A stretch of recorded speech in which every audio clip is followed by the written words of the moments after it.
होमो erectus, होमो Denisovans और होमो Neanderthals, यह सभी मनुष्य की प्रजातियां हैं जो कभी अस्तित्व में हुआ करती थी। अब एकमात्र होमो सेपियंस ही बचे हैं, बाकी सभी प्रजातियां लुप्त हो चुकी हैं। इनके साथ क्या हुआ और अगर ये आज तक जिंदा बने रहते तो क्या होता? क्या हम इनको स्वीकार कर पाते? ये सब जानेंगे इस वीडियो में और साथ ही जानेंगे कि क्यों बहुत से लोग इन प्रजातियों के अस्तित्व को नहीं मानते।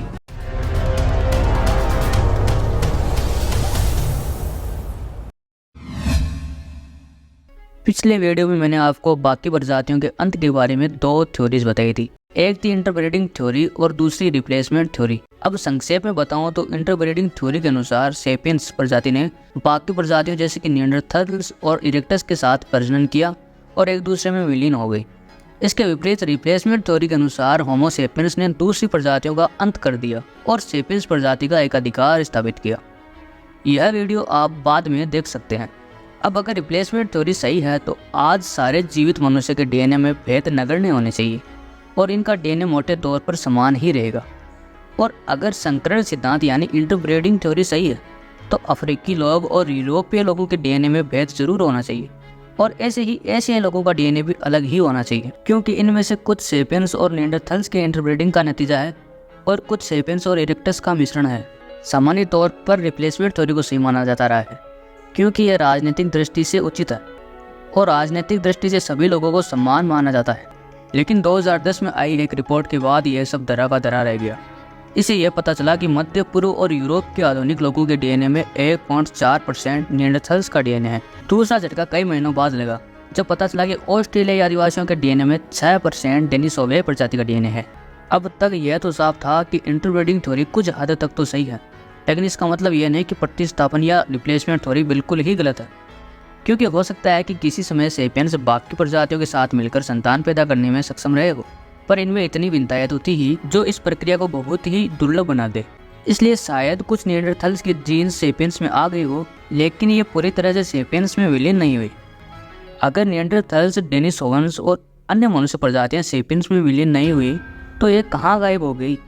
यह जानने से पहले कल्पना कीजिए, यदि निएंडरथल्स और डेनिसोवन्स होमो सेपियंस के साथ साथ जीवित बने रहते तो हालात क्या होते? क्या ईसा मसीह निएंडरथल्स के लिए मरे होते? कुरान जिस तरह तमाम नेक इंसानों को जन्नत दिलाने का दावा करती है, उसी तरह क्या डेनिसोवन्स को भी जन्नत में जगह दिला पाती? क्या निएंडरथल्स को रोमन सेना में स्थान मिल पाता? जिस तरह अमेरिका के संविधान में सभी लोगों को बराबर माना जाता है, क्या निएंडरथल्स को सेपियंस के समान माना जाता? सहिष्णुता सेपियंस की विशेषता नहीं है। आधुनिक युग में चमड़ी का रंग, बोली या धर्म का छोटा सा भेद सेपियंस के एक समूह को दूसरे समूह के विनाश के लिए भड़काने को काफी रहा है। तो क्या वे पूरी तरह से अलग प्रजाति के साथ निर्वहन कर पाती? हिटलर की नस्लवादी विचारधारा को तो आप जानते ही होंगे, किस तरह उसने यहूदियों पर अत्याचार किए। पिछले 10,000 सालों में मानो कि एकमात्र प्रजाति होमो सेपियंस ही रही है और वे इसके इतने आदी हो चुके हैं कि उनके लिए दूसरी प्रजातियों के बारे में कल्पना करना भी मुश्किल है। जब डार्विन ने बताया कि मनुष्य की कई प्रजातियां थी और आज के मनुष्य सिर्फ एक और प्रजाति ही है, तो बहुत से लोग उनसे नाराज हो गए और आज भी कई लोग इस पर विश्वास नहीं करते। इसलिए अगर मनुष्य की दूसरी प्रजाति जीवित रहती तो पूरी संभावना है कि हमने उनको किसी न किसी आधार पर मिटा दिया होता। और शायद यही कारण थे जिसकी वजह से जब होमो सेपियंस हजारों साल पहले निएंडरथल्स के इलाकों में पहुंचे तो उन्होंने निएंडरथल्स को नेस्तनाबूद कर दिया, क्योंकि जब ये उन ठिकानों पर पहुंचे जहां निएंडरथल्स सैकड़ों सालों से रह रहे थे तो उन्होंने हिरणों का शिकार करना, बीज और बेरियां जैसे साधन बटोरना शुरू कर दिए।